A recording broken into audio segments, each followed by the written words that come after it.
from the Beecher Lower School. About half the kids raised their hands.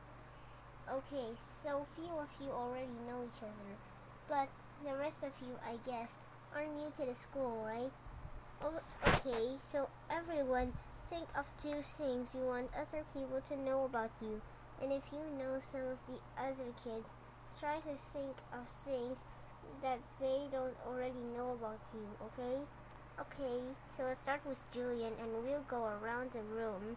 Julian scrunched up his face and started tapping his forehead like he was thinking really hard. Okay, whenever you're ready, Miss Petosa said. Okay, so number 1 is that. Do me a favor and start with your names, okay? Mr. Petosa interrupted. It would help me type. Cutie. Okay. It would help me remember cute. Type. No. Aww, cutie. She's tapping the laptop. Cutie, type. Aww. Don't step on the laptop. You're so funny. No, laptop. Type. It would help me. 5 to so funny. Oh, okay.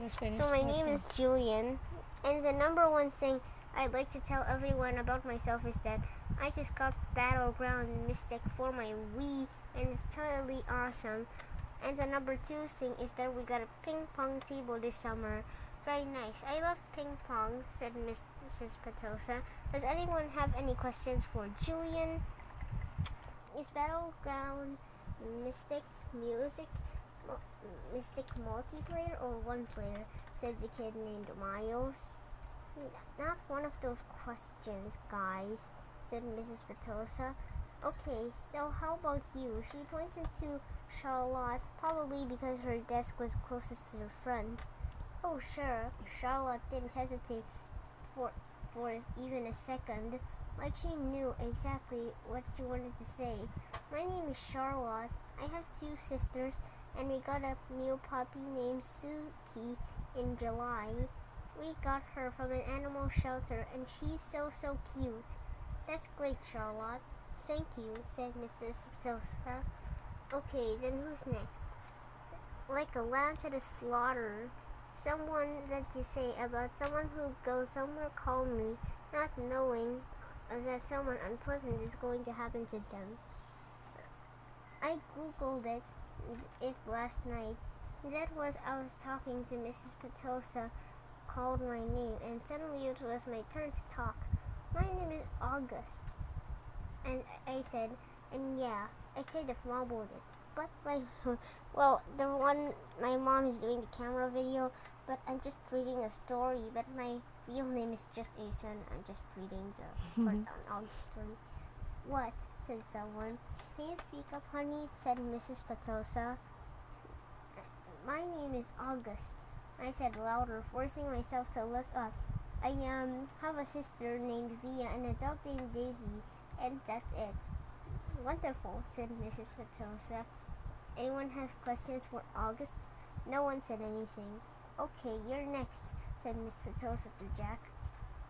Wait, I have a question for August, said Julian, raising his hand. Why do you have that tiny braid in the black back of your hair? Is that like a Padawan thing? Yeah, I nodded. What's a Padawan thing? Said Mrs. Petosa, smiling at me. It's from Star Wars, answered Julian. A Padawan is a Jedi appearance. Oh, interesting, answered Mrs. Petosa, looking at me. So are you into Star Wars, August? I guess, I nodded, not looking up because what I really wanted, I just controlled my sneeze. I nodded, not looking up because what I really wanted is to just slide under the desk. Who's your favorite character? Julian asked. I started thinking maybe he wasn't so bad. Jango Fett. What about Darth Sidious? He said. Do you like him? Okay, guys. You can keep talking about Star Wars stuff at recess, said Mrs. Petosa cheerfully. But let's keep going. We haven't heard from you yet, she said to Jack. Now it was Jack's turn to talk. I admit I didn't hear a word she said.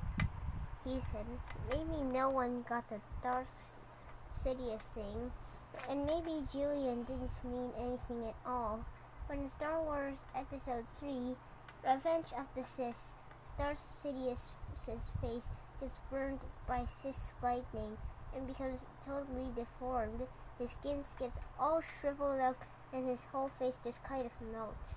I peeked at Julian and he was looking at me. Yeah, he knew what he was saying. There was a lot of shuffling around when the bell rang and everybody had to leave.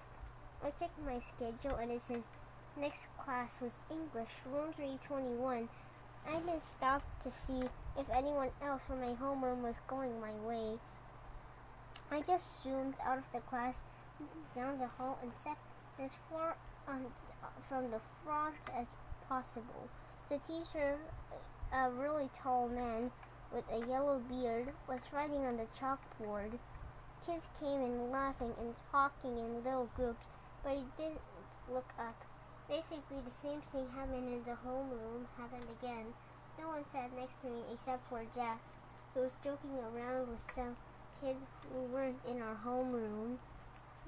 I could tell Jack was the kind of kid other kids like. He had a lot of friends. He made people laugh. Once the second bell rang, everyone got quiet and the teacher turned around and faced us. He said his name was Mr. Brown, and he started talking about that we would be doing this semester. At a certain point, someone between a wrinkle in the time of Shen and Sissy noticed me, but kept right on talking. I was mostly doodling in my notebook while he talked, but every once in a while, while I would sneak at the other students, Charlotte was in the class, so were Julian and Henry. Miles wasn't. Mr. Brown had written on the chalkboard in big block letters, Precept, Precept.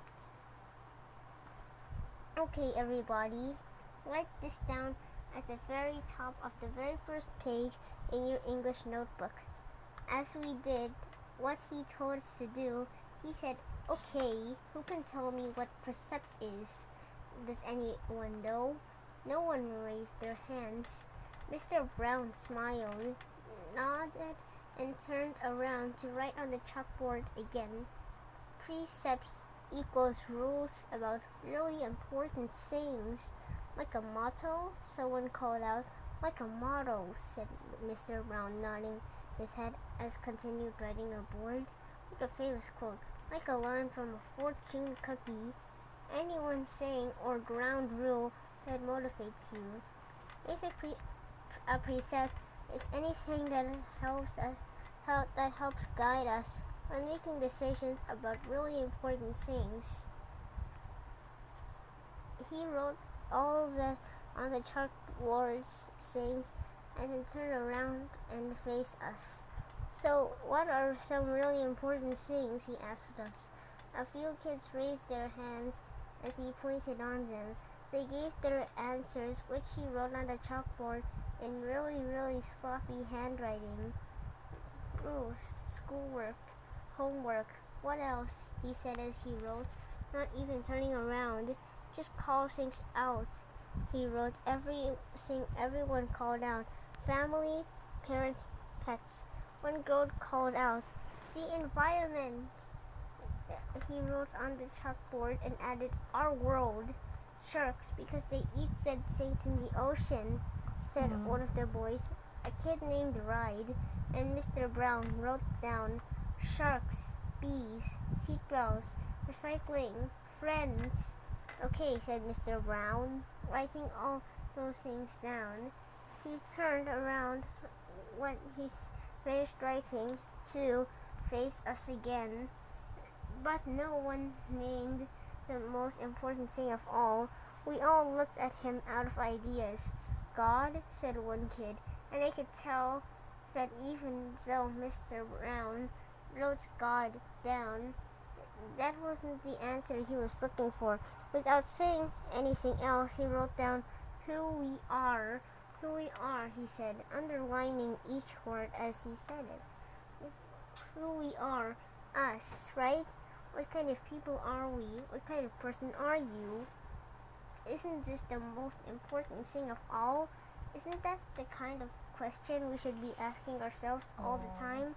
What kind of person am I? Did anyone happen to notice the plaque next to the door of the school? Anyone read what it says? Anyone? He looked around, but no one knew the answer. It says, know thyself, he said, smiling and nodding. And learning who you are is what you're here to do. I thought we're here to learn English, Jack cracked, which made everyone laugh. Oh yeah, and that too, Mr. Brown answered, which I thought was very cool of him. He turned around and wrote in a big, huge block letters that spread all the way across the chalkboard. It says, Mr. Brown's September Precept. When given the choice between being right or being kind, choose kind. Okay, so everybody, he said, facing us again, I want you to start a brand new section in your notebooks and call it Mr. Brown's Precepts. He kept talking as we did what he was telling us to do. Put today's date in the top of the first page. And from now on, at the beginning of every month, I'm going to write the new Mr. Brown precept on the chalkboard, and you're gonna write it down in your notebook. Then we're going to discuss that precept and what it means. At the end of the month, you're going to write an essay about what it means to you. So by the end of the year, you'll have all your list of precepts to take away with you. Over the summer, I'll ask all my students to come up with their very own personal precept. Write it on a postcard and mail it to me from wherever you go on your summer vacation. People really do that? Said one girl whose name I didn't know. Oh yeah, he answered. People really do that. I've had students send me new precepts years after they graduated from the school. Actually, it's pretty amazing. He paused and stroked his head. But anyway, next summer seems like a long way off, he joked, which made us laugh. So everybody relax a bit while I take attendance. And then we're finished with that. I'll start telling you about the fun stuff we're going to be doing this year in English. He pointed to Jack when he said this, which was also funny, so we all laughed at that. As I wrote down Mr. Brown's September precept, I was suddenly realized that I was going to school no matter what. That Via had warned me about lunch in middle school, so I guess I should have known it would be hard. I just hadn't expected it to be this hard. Basically, all the kids from all the 5th grade classes poured into the cafeteria at the same time, talking loudly and bumping into one another while they ran to different tables. But I didn't know what she meant, and maybe no one else did, either, because just about everybody was saving seats for their friends. I tried to sit down at one table, but the kid next in the chair said, "Oh, sorry, but someone else is sitting here." So I moved to an empty table and just waited for everyone to finish stampeding in the lunchroom teacher to tell us what to do next. As she started telling us the cafeteria rules, I looked around to see where Jack Little was sitting, but I didn't see him on my side of the room. Kids were still coming in as the teacher started calling the first few tables to get their trays and stand on line on the counter. Julian, Henry, and Miles were sitting at a table toward the back of the room. Mom had packed me a cheese sandwich, graham crackers, and a juice box. I didn't need to stand up on line when my table was called. Instead, I just concentrated on opening my backpack, pulling out my lunch bag, and suddenly opening the aluminum foil wrapping of my sandwich. I could tell I was being stared at without even looking up. I knew that people were nudging each other, watching me out of the corners of their eyes. I thought I was used to those kinds of stares by now, but I guess I wasn't. There's one table of girls I knew were whispering about me because they were talking behind their hands. Those eyes and whispers kept bouncing over to me. I hate the way I eat. I know how weird it looks. I had a surgery to fix my cleft palate when I was a baby, and then a second cleft surgery when I was 4, but I still have a hole in the roof of my mouth. And even though I had jaw alignment surgery a few years ago, I have to chew food in the front of my mouth. I didn't even realize how this looked until I was at a birthday party once, and one of the kids told the mom of the birthday boy he didn't want to sit next to Ty. Ty, you're so cute. This is so funny. Ty is so funny. Ty is the kitten. Oh no, we're us. Oh yeah. And one of the kids told the mom of the birthday boy he didn't want to sit next to me because I was too messy with all the food crumbs shooting out of my mouth. I knew the kid wasn't trying to be mean, but he got in big trouble later, and his mom called my mom that night to apologize. When he got home from the party, I went to the bathroom mirror and started eating a saltine cracker to see what I would look like when I was chewing. The kid was right. I eat like a tortoise. If you ever seen a tortoise eating, like some prehistoric swamp thing. The summer table. Hey, is this seat taken? I looked up and a girl never saw before was standing across from my table with a lunch tray full of food. She had long wavy brown hair and wore a brown t-shirt with a purple peace sign on it. No, I said. She put her lunch tray on the table, plopped her backpack on the floor, and sat down across from me. She started to eat the mac and cheese on her plate. She said after swallowing the first bite, I should have brought a sandwich like you did. Yeah, I said, nodding. My name is Summer, by the way. What's yours? August. Cool, she said. Summer. Another girl came over to the table carrying a tray. Why are you sitting here? Come back to the table. It was too crowded, Summer answered her. Come sit here. There's more room. The other girl looked confused for a second. I realized she had been one of the girls I had caught looking at me just for a few minutes earlier, hand cupped over her mouth, whispering, I guess Summer had been one of the girls at the table, too. Never mind, said the girl, leaving. Summer looked at me, shrugged, smiled, and took another bite of her mac and cheese. Hey, our names kind of match, she said as she chewed. I guess she could tell I didn't know what she meant. Summer, August, she said, smiling, her eyes open wide as she waited for me to get it. Oh yeah, summer in August. Oh yeah, I said after a second. We could make this the summer-only lunch table, she said. Only kids with summer names can sit here. Let's see if there's anyone here named June or July. June or July names. So funny. There's Amaya, I said. Technically, May is spring. Summer answered, but if she wanted to sit here, we can make an exception. She'll like it if she's actually thought the whole thing through. There's Julian, just like the name Julia, which comes from July. I didn't say anything. There's a kid named Ride in my English class.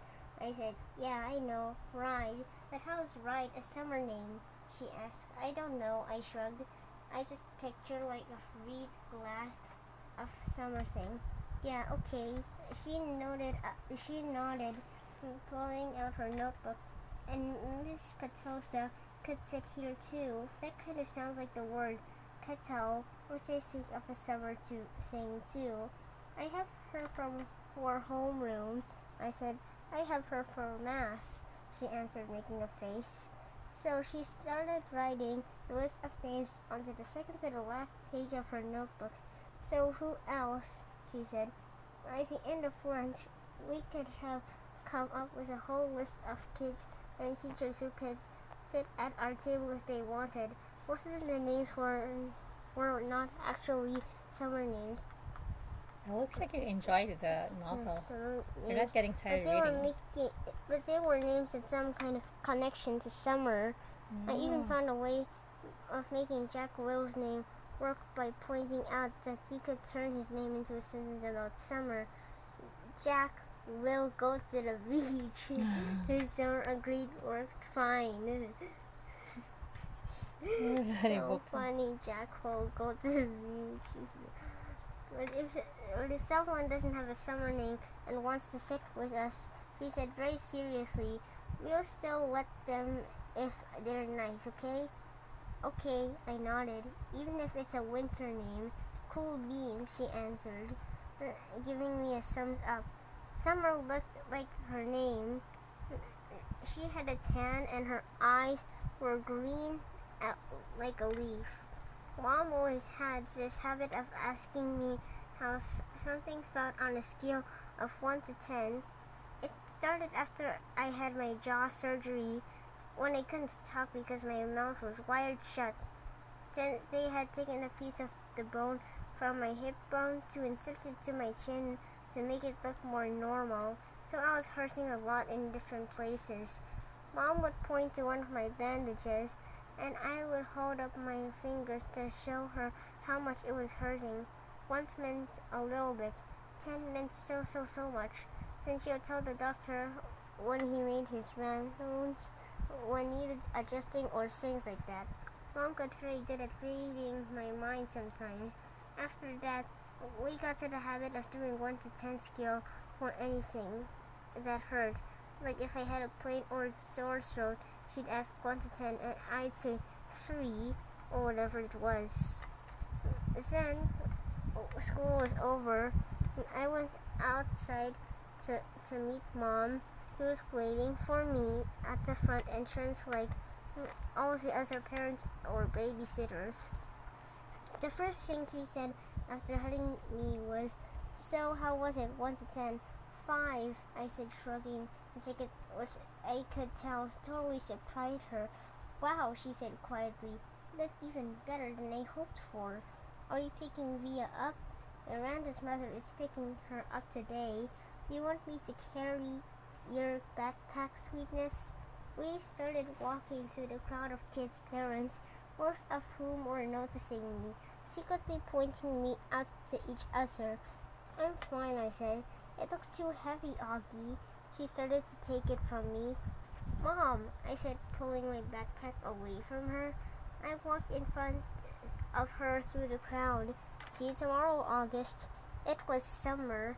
She was walking in the opposite direction. Bye, Summer, I said, waving at her. As soon as we crossed the street and were away from the crowd, Mom said, who's that, Augie? I said, Summer. Is she in your class? I have lots of classes. Is she in any of your classes, Mom said. Nope. Mom waited for me to say something else, but I didn't feel like talking. So it was okay, said Mom. I could tell she had a million questions she wanted to ask me. Everyone was nice. Did you like your teachers? Yeah. How about those kids you met last week? Were they nice? Fine. Jack hung out with me a lot. That's so great, sweetie. What about that boy Julian? I thought about that Darth Sidious comment. By now, it felt that it happened 100 years ago. He was okay, I said. And the blonde girl, what was her name? Charlotte. Mom, I said everyone was nice already. Okay, Mom answered. I honestly didn't know why I was kind of mad at Mom, but I was. We crossed on Amherst Avenue, and she didn't say anything else until we turned onto our block. So Mom said, "How did you meet Summer if she wasn't in any of your classes?" "We sat together at lunch," I said. I had started kicking a rock between my feet like it was a soccer ball, chasing it back and forth across the sidewalk. "She seems very nice." "Yeah, she is." "She's very pretty," Mom said. "Yeah, I know," I answered. "We're kind of like the Beauty and the Beast." So funny. I'm glad you're not getting tired of reading. Oh my gosh, you've been reading for so many minutes. Okay, you can take a rest. Come on, let's take a sleep. Let's take a nap. Only Let's go until to the bed. pedal was singing. I didn't wait to see Mom's reaction. I just started running down the sidewalk after the rock, which I had kicked as hard as I could in front of me. Please subscribe to my channel, and please click the like, and please check my playlist, and please subscribe to my channel. Yeah, this is a Yeah. novel entitled Ethan died. This is a novel I didn't die. entitled I'm just too it's tired. a I'm just too Wonder. I'm just It's a too wonder. tired. It's a wonder novel. Instead of hired or hired, it's tired. Like a tired, a tire.